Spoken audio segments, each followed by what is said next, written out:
Hey,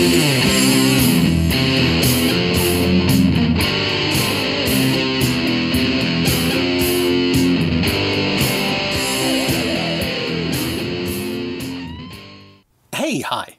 Welcome to Someone Else's Movie, the podcast where an actor, writer, director, or nebulous industry figure gives a little love to a movie they didn't make. I'm Norm Wilner, senior film writer for Now Magazine, and this is the other thing I do. My guest this week is filmmaker Allan Ungar, an independent Canadian director whose new movie Gridlocked is a loving throwback to 90s action movies. Starring Dominic Purcell, Stephen Lang, Trish Stratus, Cody Hackman, and Danny Glover, it debuts on Blu-ray, DVD, and VOD today. Allan chose The Rock, Michael Bay's spectacularly splashy bid for action movie dominance, and the movie which, arguably, is the perfect expression of his bigger, badder, louder aesthetic. It's the one where Nicolas Cage is a weapons expert forced to infiltrate Alcatraz with a British super spy played by Sean Connery when the island prison becomes a staging area for terrorists threatening to wipe out San Francisco. 20 years ago, it seemed like an insane gamble pairing an Oscar-winning character actor with Sean freaking Connery and throwing him into an action picture. But now, we simply see that it's Bay's coming out party into that world, which he has subsequently remade in his own image. This is Someone Else's Movie. You know, The Rock, to me, is the perfect action movie. And that's not because it came from the great era of action movies in the 90s. It's because I think it encompasses everything that I'm looking for in an action movie. You know, it's got the heart. It's got the humor. It's got the great set pieces, iconic score, you know, and great storytelling. Even the buddy cop dynamic, even though you wouldn't call it a buddy cop movie, there's something that works really well between Connery and Cage. You know what I mean? I think this came out at a time where Cage was doing his holy trinity of movies. He was becoming an action star, right? Right before Face Off and Con Air. And I think this movie always stood out to me as being, you know, an adrenaline rush. You know, it harks back to a time where movies were about entertainment. And you're grabbing a bag of popcorn and you're just watching the big screen and you're letting it happen. You know what I mean? And I think what helps with The Rock for me is that, you know, you had a great villain in Ed Harris. Even the secondary characters were great. Everything about the movie immerses a viewer into it, and you actually care about the characters, you care about the story, and you care about the action, right? Because what's the point of the action if you're not invested? And that for me, I could go on for hours about why, but The Rock has always stood out to me as the ultimate action film. Yeah, it's the one, to me, like in terms of the terms of the way the 90s worked. Mm-hmm. You had Terminator 2, and then Speed and True Lies in 94, which really kind of presented dueling versions of the perfect American action film. Right. Speed strips absolutely everything non-essential out. It's a Jeep on a bus. Like, it's just the essential part. And no one thought it would work. Yeah, and it was knocked around, and they changed the third act. And historically, like, the story of how Speed became Speed is kind of amazing anyway. But then about a month and a half later, True Lies comes out and says, oh, no, movies can be 2.5 hours and have nuclear explosions and completely insane action sequences. Yep. And then 2 years later, The Rock comes along and goes, oh yeah, and they can do this and this. We're going to flip it on its head. It feels like both of them. It feels like Michael Bay, who had made Bad Boys that year in 94, if I'm not... 95, 94, 95. Yeah, it was right around there.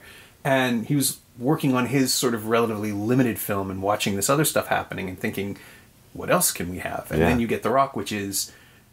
I mean, I saw it theatrically. I saw it at a press screening in 1996, and people were exhausted. It was like being wrung out as an experience. It was the most aggressive, I think, action film to that date. And happily. Yeah, oh no, that's not a negative. It is just, it picks you up and shakes you. It's like a D-box chair. Yeah. It just like wrestles you to the ground and picks you up and holds you through it. And somehow is this weird, rich, busy, crazy... I remember the scene where a car hits a cable car and the cable car explodes. It flies up in the air for no reason. Cable cars don't have gasoline. I think that's what Bay brought to these movies in the 90s. I mean, not just him, but, you know, there's a suspension of disbelief to these movies. And I think you're right, is that after Speed, after True Lies, I mean, even True Lies, you can argue some of the stunts and some of the set pieces are just, they physically don't make sense. Incredibly. But it doesn't matter because... You know, when you're invested and when you're in it and you've been watching this for an hour and a half and you've been on this journey and this adventure with these characters, who cares if they're going to jump out of a plane and like, you know, in Point Break without a parachute and chase someone like midair, you know, you're invested. Yeah. You don't care anymore. And the spectacle is essential. I think, like, with Armageddon, it gets ridiculous. With, like Pearl Harbor and the Transformers movies, it sort of tips into insanity. I think he knows it's his best movie. I mean, I think he's been quoted as saying it's his favorite film. I wouldn't be surprised. And I think to this day, everyone will say, it's his best to date. And it is the moment, too. It's that whole Bruckheimer thing where all the pieces lined up just so the outsized epic nature of it is still really contained and small. It is a heist picture. Like, it's a break-in picture. Yeah, it's a really small movie, given that an entire city has the scope of out. But it all, like, that's the thing that they do really, really well, that the focus comes down to this one little job, these two people who have to find a way to do all the impossible things, and they're supposed to be accompanied by other heroes supporting squads, and that's not a thing. There are more villains than there. It's the Die Hard scenario. It is, but vertical and or horizontal. I always get those wrong. Well, I'd say with Alcatraz, pretty horizontal. Yeah, but one thing that I would actually give it a leg up over Die Hard is the villain. Really? And I'll tell you why. Because I feel when I watch this movie, Stephen Lang always said to me, in terms of Avatar, he's like, when a really good actor, strong actor, plays a villain, like the ultimate villain shouldn't just be great because, they can come up with creative ways to make him imposing and make you fear him. It's, okay, what is at the heart of the matter? What are his motivations? What is it about him that's making him do this? And I think what's really interesting with The Rock is, as he puts the fear of God into you, Ed Harris's character, Hummel.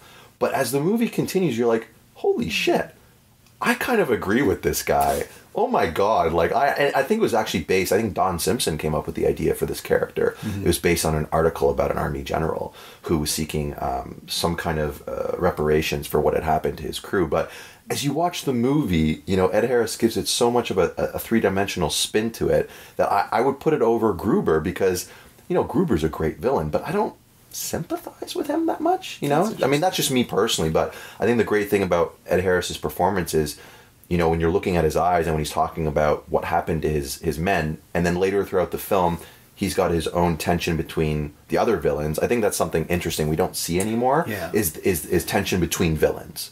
That's true. You know what I mean? That does play, I mean, Die Hard doesn't have what you'd call a twist. It has the moment where they unexpectedly intersect, where McClane and Gruber run into each other, but then that's just that kicks off the third act. Right. The Rock actually does have one huge twist, which is that the villain doesn't have much of an exit strategy. Yeah. And that is sort of great. It is great, and it also, I think it makes him really human. I think just even alone when they kind of turn on each other at the end, he's kind of like, there is no money, we bluff, and they're kind of, you got these mercenaries who are all there for other reasons, and they're kind of like, well, that's not what we signed up for. Yeah. But he doesn't care because you know what? He's a military man. He's a man of honor. And I thought that was something that always really stood out to me about The Rock. And it's the only time that Bay comes even close to being critical of the military mindset in his entire career. Just because ultimately, and it's weird because it's about he's not being critical so much as having faith in the soldier rather than the generals. Right. He's got Harris's character as someone who is ultimately too decent to do the atrocious thing that he's planning, that he's threatened to do. Right. But his decency is his downfall because he also didn't plan on not trusting. It's like he's an excellent strategist and a poor leader of men. Like he's a poor judge of character. Yeah. He's a great speaker and he's a great motivational speaker. Yeah. That's what he's got. He just picks the wrong motivation. Yeah, exactly. But that's a level of complexity that most action movies don't bother with, and most movies don't bother with. And that's I think why this sort of always stuck with me as one of the finer action movies. Yeah. I think it's got a lot more, there's more layers to it. Yeah. I think for sure. And it, even though I say, it harks back to a time where movies were just about entertainment, I think this took it one step further. You got to, the MacGuffin was really cool. These glass, the VX glass balls. I mean, it really did, it really had a lot to offer for me as a young guy who wanted to get in the business. Well, yeah. So what was your first experience of it? And when did you first see it? It's funny. I'm a youngin'. So what happened was I obviously could not see this in the theaters when it came out in 96. Right. I was like 10. And so what happened? Yeah, I know most people are like, "Oh, you are a kid." Well, youthful enthusiasm is great. Yeah, and so I remember seeing the previews for it, on home video. And when he used to order the VHSs, that Columbia and TriStar used to have those things they would mail you where you would pick a sticker that represented a VHS, and you would choose the movies that you want. Old school video club. That's exactly. And the movies that I used to watch would have this trailer in front of it. And I said, I got to get my hands on that. Of course, there was no way that I could see this movie. So I was at a golf charity event. My father was speaking, and they had a silent auction. And I'm walking around the silent auction, this little kid, and I go up to this table, and what do I see? I see a table that has The Rock on it. Just the VHS of The Rock. Right. And I take the pen, and I sign my dad's name. I keep coming back, and I kept bidding on it. And of course, after a while, nobody was bidding on it. I mean, these were all adults. They're not going to go crazy for this VHS. Right. And obviously, I won the VHS. So how much did it cost? I wish I remember it. What did VHSs cost back then? I mean, back in the day, the original price of something like that, I don't think The Rock was released directly to sell through. So it would have been in Canada like $129, $149 maybe street value, or suggested retail price, the price that no one ever paid. Yeah, of course. And this was 96. DVD would come a couple years later. Yeah, so reinvent the way people bought movies. But yeah, no, I'm pretty sure this would have been a retail price title. Well, whatever it was, I wasn't concerned with how much it costed. I just wanted the movie, and it worked out. Dad said, okay, fine. You came in, you were a sport, you escorted me to this event today. It's for charity, you have to watch it. Yeah, exactly. And I watched it that night, and I fell in love with it. And I remember I used to carry the VHS around sometimes whenever I'd be at a place that had a VHS player, you know what I mean? And I even skipped school pretending I was sick just to watch the movie. Like that's what The Rock meant to me as a kid who wanted to get into the movie business. So this was your first real deconstruction of film? Did you use it as an education, or was it just for the sheer pleasure at the time?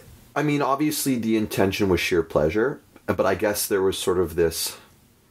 I think there was a correlation for sure between that pleasure and wanting to deconstruct and learn and be educated. I think, inherently growing up, there was just something that popped with action movies to me. There was some excitement, adrenaline rush, and I just couldn't get enough of it. And, I wouldn't say The Rock was my first. There were some older James Bond movies that were lying around my house, and there were some old R-rated movies that I would sneak in when the parents went to sleep. But I think The Rock was the one that first stood out and solidified my goals and my ambitions as wanting to become a director. Right. Yeah, for me it was Back to the Future. I would have been 16, 17 when it came out. Right. And I just went back and saw it every week with someone else. I would just find a reason to go back on a cheap Tuesday. Yeah. And one time it was just for the editing, and one time it was just for the... By the time I completely had digested the film, it became, I'm just going to pay attention to camera angles. Some of the technical aspects. Yeah, you want to familiarize yourself with everything. You gorge on it that way. So I'm thinking this might have been your first exposure to Nicolas Cage, too, if you were 10. I think, you know what, to be honest, I think it was my first exposure to Cage, for sure. And even though I had seen snippets of the older Bond films, I mean, I grew up in the Pierce Brosnan era. Right. So those were more relevant. Those were the ones I saw first from James Bond. I watched them completely out of order. Yeah, it was more for me, because that's what was happening. Right, exactly. And so I think it was and I think it was actually for a lot of audiences, this foray into a very different Sean Connery. Right. And a lot of people like to joke that this was James Bond. Well, 20 years later. The alternate universe James Bond, the reason that Connery disappeared was because the U.S. had caught him. Exactly. This very gritty, sardonic take on the character. So that was something, and as I've gotten older and more appreciative of movies in general, that's something that has sort of stood out to me as his character. Mm-hmm. You know what I mean? But I would say for sure it was for Cage, because a year later Face Off came out, and I tried to sneak into a theater to see that one too. Ended up ordering that on the Video Club stamp. It's just a whole different world now. It is. You actually have to sneak into things. And The Rock, there's nothing in The Rock that's particularly objectionable. Well, I mean, if you look at some of the deaths, I mean, with the VX gas melting the skin off, I mean, that's pretty horrific for a 10-year-old kid to watch. Not me, but for a normal... I would have been fine with that. For a normal 10-year-old kid, it's probably more about language than anything else. There was a lot of swearing, I mean, for sure. And, and that's also how the ratings have changed these days, too. I mean... Yeah, listen, it's an R-rated movie. There's no doubt about it. But you're right, it's nothing extreme. Yeah, and certainly now it just feels like... I mean, now it feels innocent. Like, the idea that it's a pre-9/11 movie is something else entirely. It's the age of the global terrorist threat has made The Rock almost look quaint. Because the bad guys are American. There's no external threat or menace. It's all domestic. It's a domestic. It's all that weird period of the 90s where the villains were either arms dealers or American drug dealers. Yeah, exactly. They were always reasonably homegrown. Yeah. Or it was something coming back to bite America. Yeah. Which technically this is too. Yeah. But your hero is a British secret agent, and your real hero, of course, is he's an underdog. The nerd avatar. Yeah, he's an underdog. He's a weird, twitchy... very unconventional. Yeah, well, he's Nicolas Cage. Yeah. He's Nicolas Cage in an action movie, which is, in its own way, deeply pleasurable and completely insane. Yeah, and it's exactly, you wouldn't expect there to be an actual line in the script saying, "How in Zeus's butthole did you get out?" That's I'm pretty sure there wasn't. No, that is Nicolas Cage right there for you. That from his forehead. That and just the weird physicality he has, not when he's using the stuff. It makes perfect sense that Nicolas Cage would play a weird lab tech. Yeah. But then the idea that he would then become the action hero, that's where the genius is. That's the thing that was... I mean, it was a trope throughout most of the science fiction-y stuff. It was the Mary Sue. There was always a character who was just sort of drafted into service. Like Congo starts that way. Jurassic Park starts that way. All of Michael Crichton's books are about an incredibly deft scientist who gets pulled into a giant thing. Yeah. It goes all the way back to the Andromeda. And how are they going to survive? How are they going to pull it off? Yeah. And here, you have the absolute incoherent concept of Nicolas Cage, independent film actor, recent Oscar winner. Like, everything was wrong. Yeah. Everything sounds wrong. Didn't make sense to a lot of people. And that's actually funny. That's why Connery came on. Yeah. Yeah, Connery came on because of him. The challenge of working with... Yeah, it's just one of those things that when we heard about it, it sounded ridiculous. Yeah. The trailers made it look wrong because the sell was about the action and Cage was just generally gawking at something or running away from something. Or a one-liner of some kind. He's reduced to a figure because Connery is the real draw. Yeah, and he doesn't even show up for 30 minutes. Mm-hmm. It's just this build toward this ominous, mysterious guy that we don't know anything about, but he's the ultimate badass, and he's the one who pulls it out of Cage at the end of the day. And somehow that synergy, the synthesis of those two actors who really should never be on the same screen in terms of talent or style or scale. No. It is... There's a charm to it. Yeah, it's like gobbling jelly beans. It's the only way I could describe it. Yeah. It's like a sugar high, watching them interact with each other. And just the beats, the Great Zeus's butthole line, but even just the initial friction between the two of them where you honestly can't tell if Sean Connery cannot stand to be around Nicolas Cage. Yeah. Because of the weird eccentric line readings or just because they're both committing that much. Yeah. Michael Bay is not known as a director of actors. He's not. And I suspect that most of that was stuff that the actors came up with on the day, but it's so much fun. It is so much fun. I think their dynamic works. Like I said, there's something charming about it. There's heart to it. Yeah. Because even early on in the film, Cage does this really nice gesture where he sort of saves face in front of his daughter, in front of Connery's daughter. Yeah. And, Connery thanks him. They just go right back into their old sort of shtick. But, Bay is not known as an actor's director. Yeah.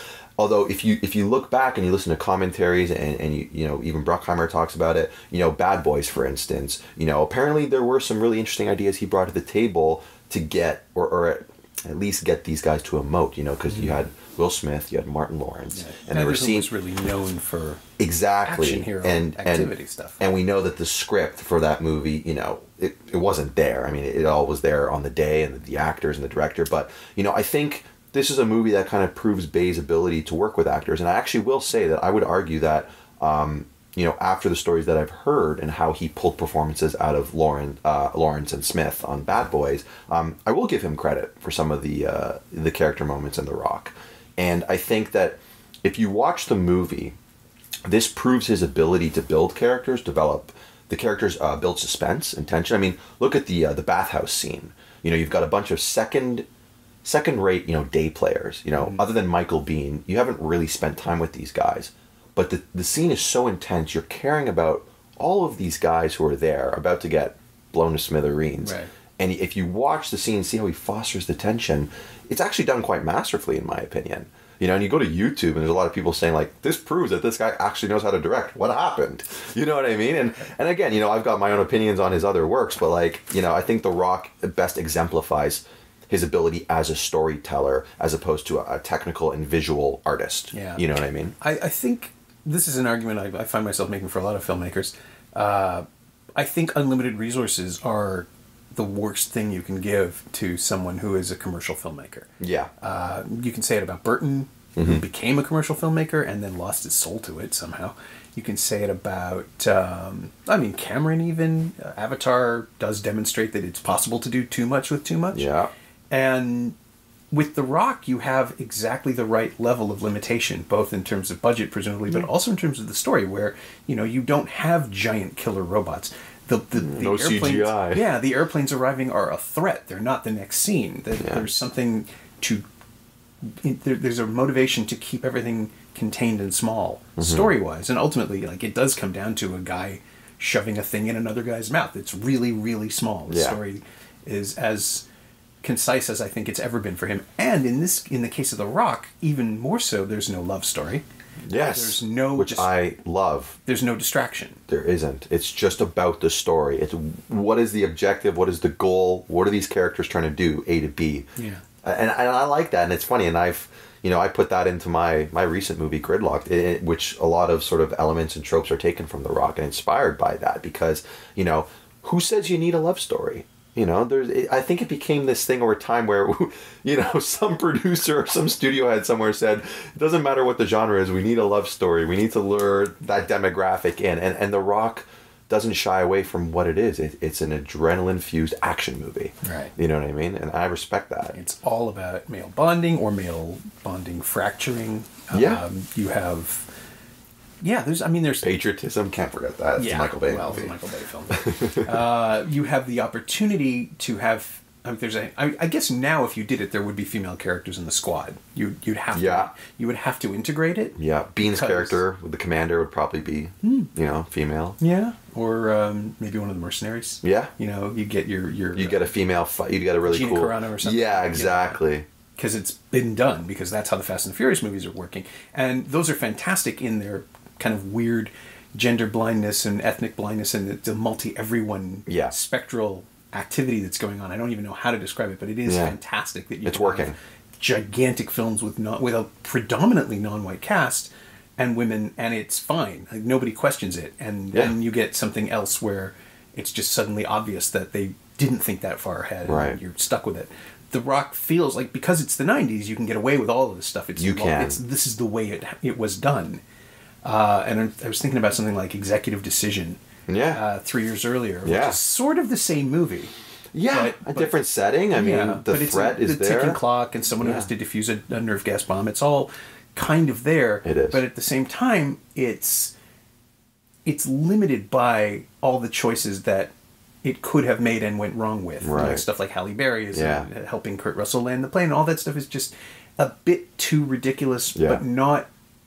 it's trying to be... I don't even know that it is trying to be self-aware ridiculousness. But there's a thing that's going on in that movie, and it's also in True Lies a little bit, where the film just has to step back and tell the audience, I know this is silly, but let's keep going. Yeah, we were aware. Yeah, and The Rock is like, no, it's not. Shut up. Yeah. I got this. Yeah. It's not silly at all. And because of that, you get this straight-faced juggernaut thing going on, and that lets Cage puncture it. Yeah. Because that's what we would do. That's the genius. None of the other films gets right is the audience surrogate is also the hero, but he is allowed to be terrified. He is allowed to be, just pants-shittingly terrified. And we're amused by it. Yeah, and we get to enjoy that. Yeah, despite how assertive, the movie's direction is and the story, it's saying, listen, you know what? He's the hero, but he's still a nerd at the end of the day. He's still the underdog character, and he's still way out of his element. Yeah. He's not supposed to be here. Yeah. It is that kind of weird infusion of not an independent spirit exactly, but it feels like there's this trickster energy inside the movie. Right. And that's all Cage. And it makes it made me feel like the movie has to be in on the joke to be letting him do this. Mm-hmm. So without ever breaking its character or its aesthetic, the film allows you to enjoy that. And that's the thing that nobody else seems to be able to do. And I don't know if it was an accident. It couldn't have been an accident because it's in the film. It was allowed to stay there. Yeah. It's not just these two little bursts of something where they obviously kept the wrong take or something. Yeah. He didn't trick anybody. But the movie feels like this delivery system for this bizarre attitude. Right. Which is why I can still kind of look back on it and think, yeah, that is a gigantic studio picture, which is a machine to make money. Yeah. It's like the first Pirates of the Caribbean, where you have this gargantuan machine that is engineered only to exploit this one thing, except that it has this insane energy bouncing around, not just in terms of depth, but also in Jeffrey Rush. And like everybody's working on a slightly campy level here. The Rock is a textbook. Yeah, it's the uber action film of the 90s, except that it also has this thing inside of it that won't let you completely get flattened. Yeah, and I think it's interesting. We both say it is the action movie in the 90s, but I still think, I've shown it to people who have never seen it. Okay. And I mean, you got to understand, these are people who have seen the Avengers, all the tentpole movies now. Right. And I still think it stands the test of time.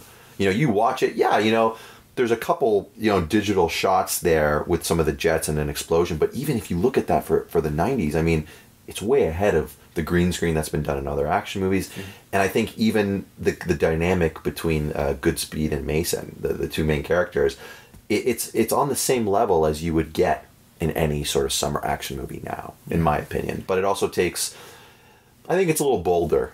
I think now we rely so much more on the spectacle itself and these CGI-laden movies that we're kind of missing what these characters brought to it. And like you're saying, a nerd who's out of his element and all these sort of tropes that did work in the 90s that we're just not getting now. Yeah, it's weird to realize that, so many movies, almost all the superhero stuff is in some way an adolescent power fantasy. It's fan service. It's like, what if you were Spider-Man? What if you were, Captain America's the only one that stands us outside because he is literally isolated through time and all that. Correct. It's from the 40s, he is a different person. Mm-hmm. He can't represent the audience, but he can make the audience feel really good about being on his side. The Rock is absolutely contemporary. And I'd say it holds up now because Michael Bay's attitude and style haven't changed. They've permeated. This sets the tone for a lot of what commercial filmmaking is trying to achieve for the next 20 years. Dexter's heard this before. But it's that weird, the spiraling, the spinning camera stuff, that just got incorporated. That's in CSI now. That's just incorporated into television. Yeah. And so it feels familiar, but also because it's so instantly recognizable, it is immediate. It's still now. Yeah. Just fewer cell phones. Yeah, and I think it's funny because, listen, like I say, this movie does demonstrate his ability as a storyteller, right? And I think you can still see that in some of his other movies that came after. I mean, a lot of people have their feelings about The Island. It was obviously his least successful domestic That first hour movie. is great. I like the first hour. It is, but it's a lot of character development. Yeah. It's story. Dialogue. Again, he can prove it. Okay, he's got it. Listen, the Transformers, we'll call it a cash grab franchise, whatever you want to call it. But, even movies like Pain and Gain in 13 Hours, which I guess would be his second biggest failure, if you want to call it that. I would call it that. They still sort of demonstrate those abilities that he showed off best in The Rock, which has to do with character, which has to do with, I want to say taking its time to develop and build the story. Whereas a lot of people will be like, it's just an egotistical, I can make a 2.5 hour movie. Yeah. I don't necessarily see it like that. No, I'm not saying that they need to be that long. Yeah, it's funny. I don't know. I've seen all of his films, and I don't know if they're cuttable. I don't know if you can. They're long and in you some mean from cases, their current iterate, taking them down? The version they are feels like what they need to be, even when I don't. Feels like they were built for that. Yeah, the latest Transformers: Age of Extinction is 2 3/4 hours long. It's insane. I saw it and I experienced all of it, and other than the idea that it doesn't need to exist at all, which is how I feel about it. Yeah, likewise. I kind of think that it is what it wants to be. I just don't like it. Yeah, it's fun. I've talked to a lot of editors also about this subject because I think now it's funny.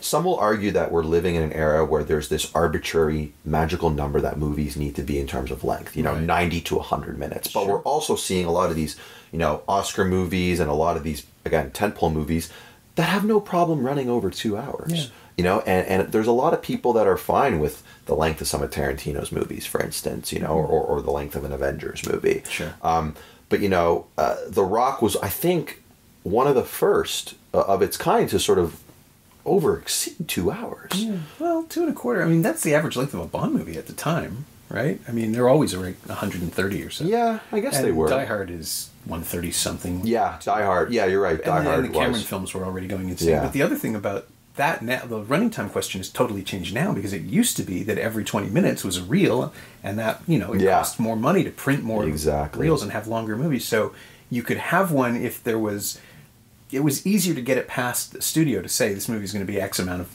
time longer than usual, right, if you were making a blockbuster with huge returns. And I think that's like, the Towering Inferno is 3 hours long and stuff like that. Yeah. And I think that carried over into the expanding the Marvel movies and Dawn of Justice. Like there's a 3-hour cut of the Batman Superman movie that's coming out next month on Blu-ray, and I'm terrified of it. Yeah, because I'm gonna have to watch it. Yeah, but it doesn't need, like, the movie as it is doesn't need to be 2.5 hours long. Oh. But with these, like The Rock and Armageddon too, which is 2.5. Well, and even then, it's funny. It's kind of like he upped his running time. Bad Boys is still his shortest movie. It's $1.50. Yeah. And then you got Harbor's 3 and something. Yeah, and that's not even the director's cut of Pearl Harbor. Yes. And then I think The Island, he went back down in running time for a little bit. Just under 2 or just over. Yeah. And then now it's like he doesn't care. He's not looking at the clock. 13 hours certainly doesn't need to be 2.5. 2.5. Yeah. 2.75. Yeah. 220. But with The Rock, and to a lesser extent with Armageddon, these are movies where the story needs to be told at this length, just because you have a labored prologue. Yeah. You have a considerable. The first act's really long. It is. Not in a negative way. It's the roller coaster going up the hill. Right? Like I said, Connery doesn't come in until 30 minutes. But you know what? It's okay. There's nothing wrong with that. Yeah. Nowadays, I don't know how people would feel about that. I mean, again, you can get away with it in certain studio movies, but if you weren't introducing your main character, the one you're billing the movie off of, for 30 minutes, it's like, what are we doing here? But I think that's what's so good about The Rock. And Bay talks about this in his commentary. He's like, I want to suck the audience in right from the get-go. So I open the movie with 2 action scenes, in a sense. When you're breaking into the lab to steal the nukes and introducing Nicolas Cage's character. Yeah. I mean, that's like 15 minutes right there, just those sequences to sort of set up the tone of the movie. Yeah, and this is a film where toxic gas is released and nearly kills someone in the first reel, and that's simply to establish the stakes. Yes. Which is kind of great. Yeah. Which is the sort of thing that, Die Hard doesn't have that. No. Die Hard takes a while.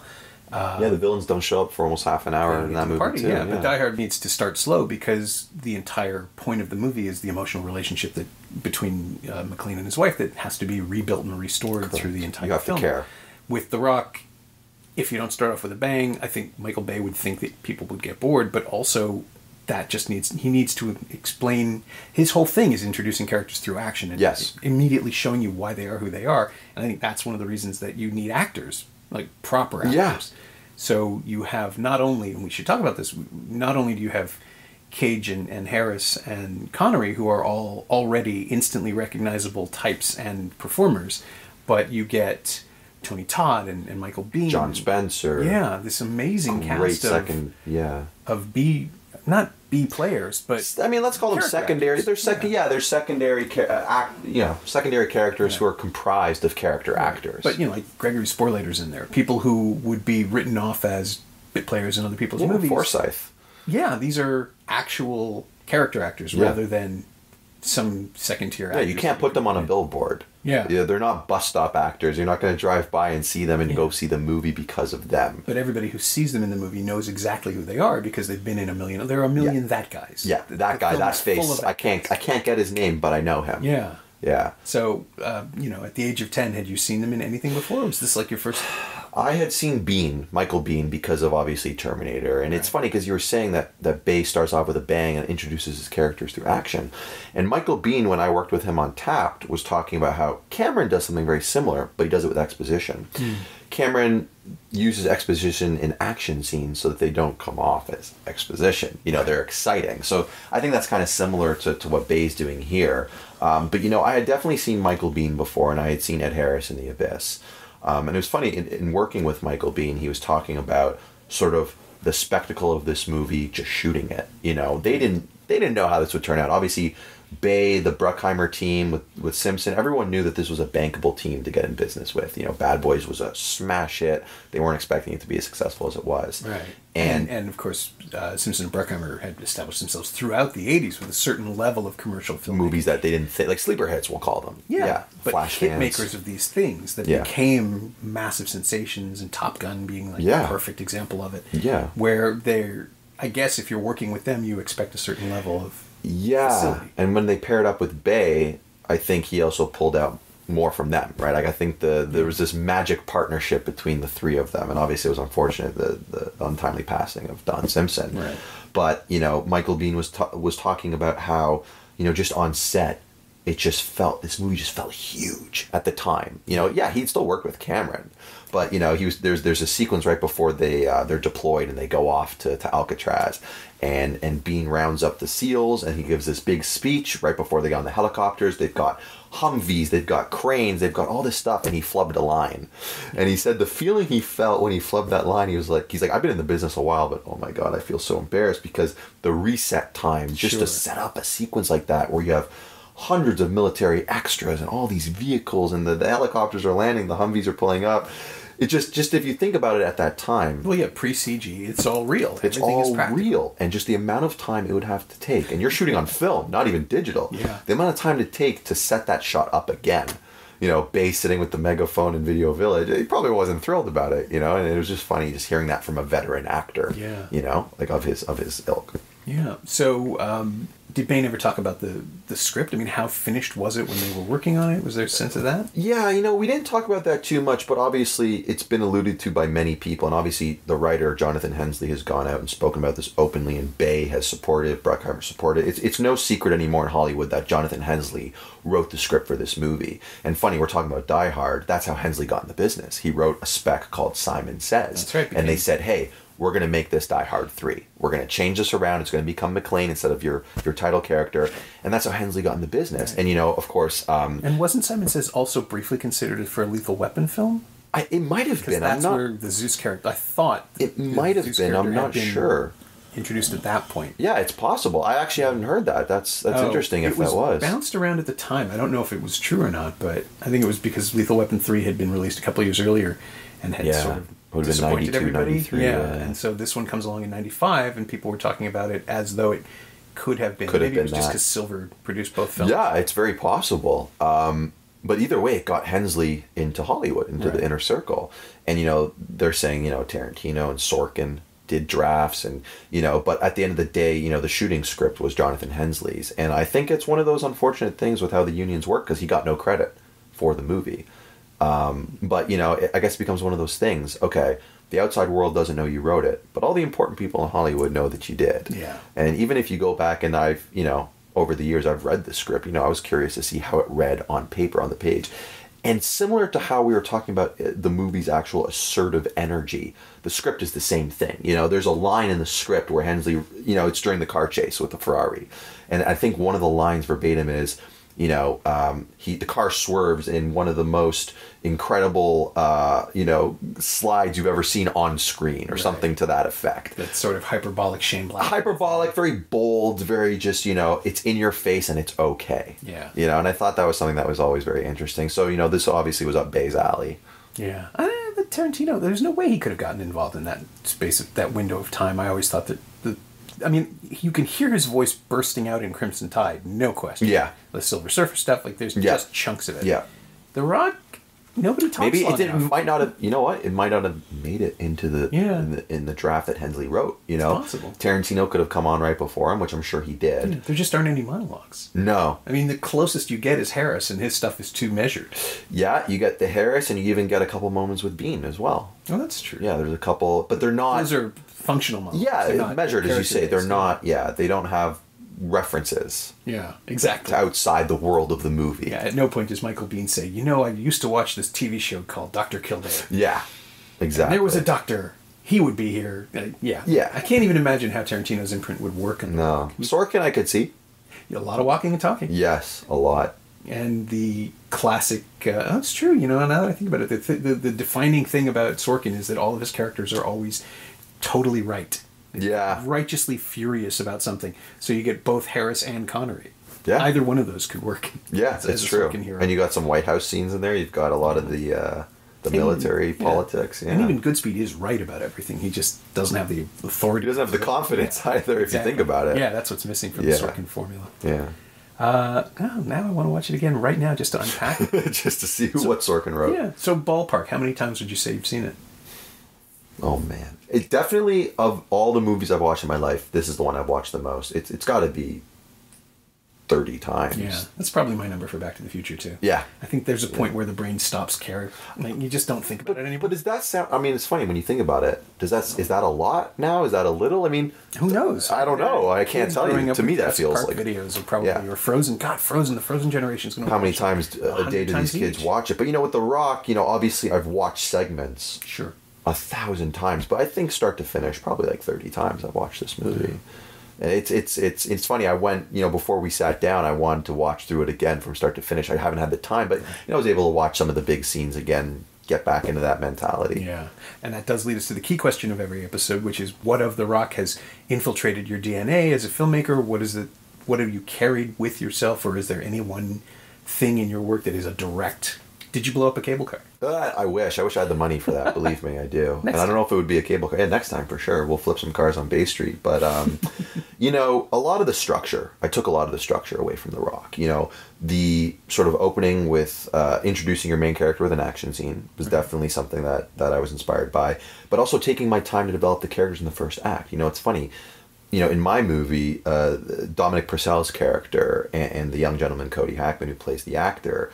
and they're sort of paired up in this sort of buddy cop scenario, they don't really let out the air until the end of the first act. And the actual attack on the facility, which sort of opens up that Die Hard scenario, doesn't happen until 40 minutes into the movie. Okay. Now, normally, that's a long time for an independent film. Studio film, that's fine.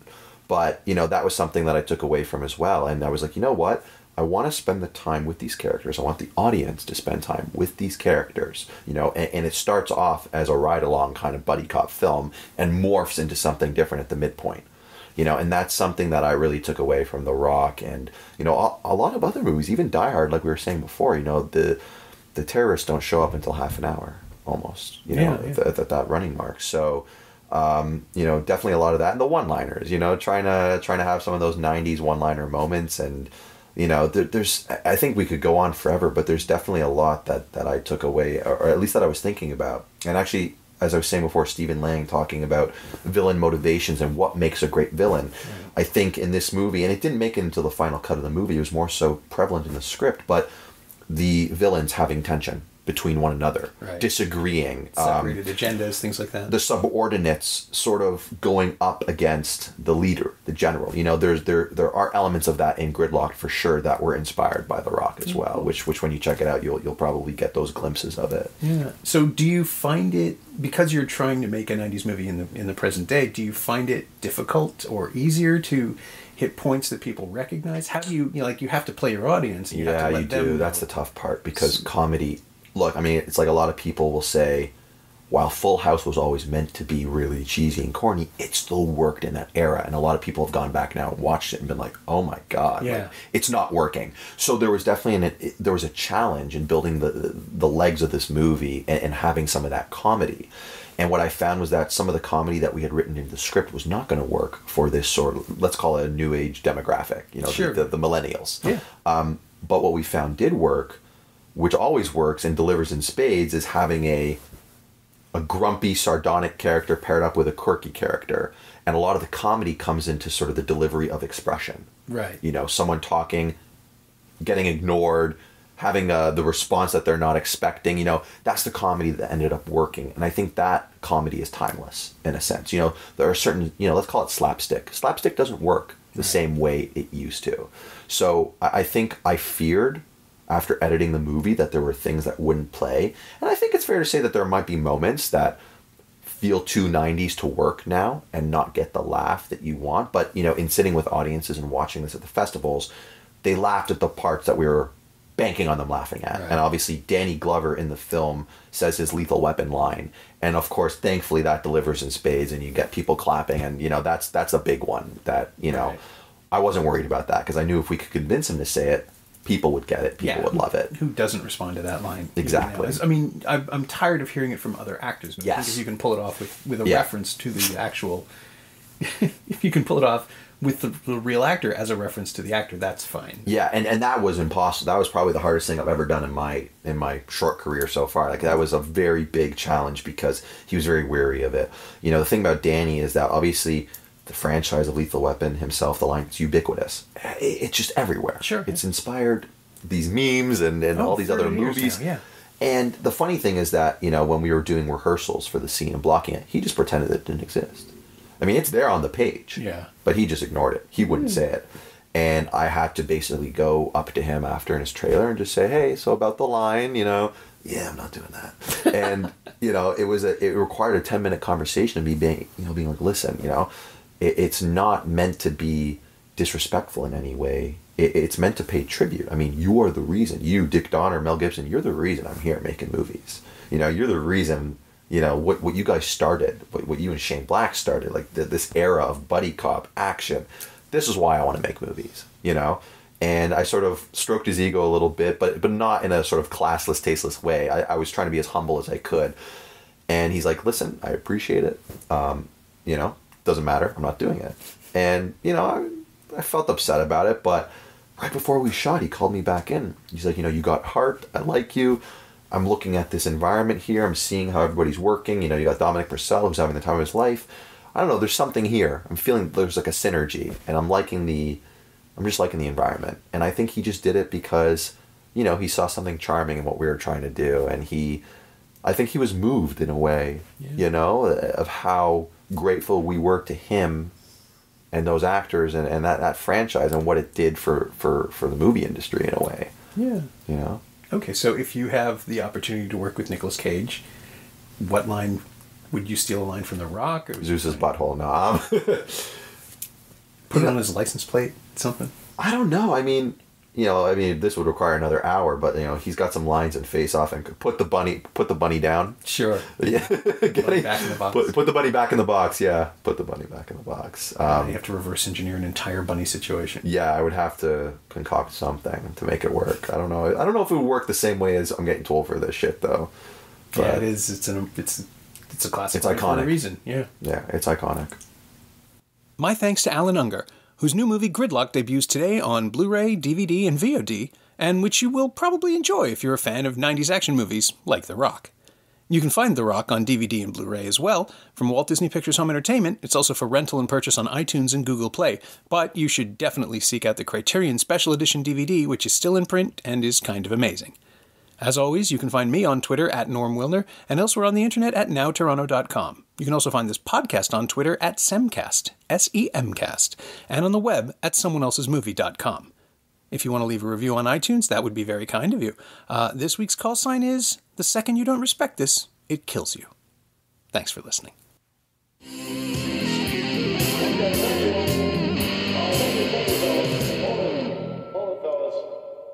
I'm afraid you're just too darn loud.